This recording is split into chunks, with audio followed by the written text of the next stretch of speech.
My strategy triggered a trade today. It was when the Fed announced that they will be buying more corporate bonds.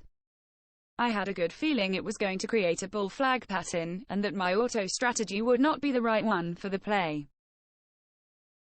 I let it trade anyway, to see the executions from Bloodhound.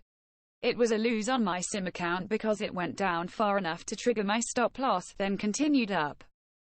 I started going through one of their tutorials yesterday, called Building a Custom Intraday Flag Pattern Signal video, which was the ideal strategy for today's action on the S.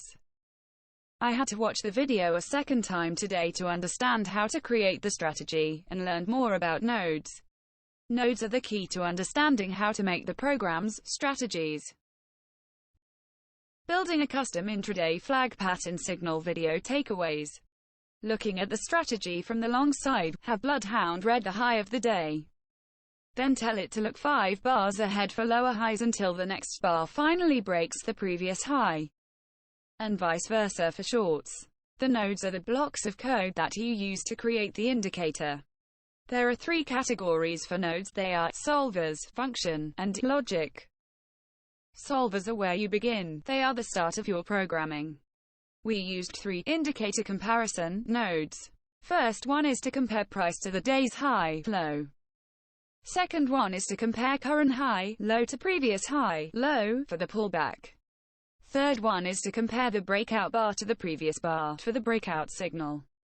The confusing part was learning about the look-back node, which was used to shift the signal the pullback gave forward to the breakout bar.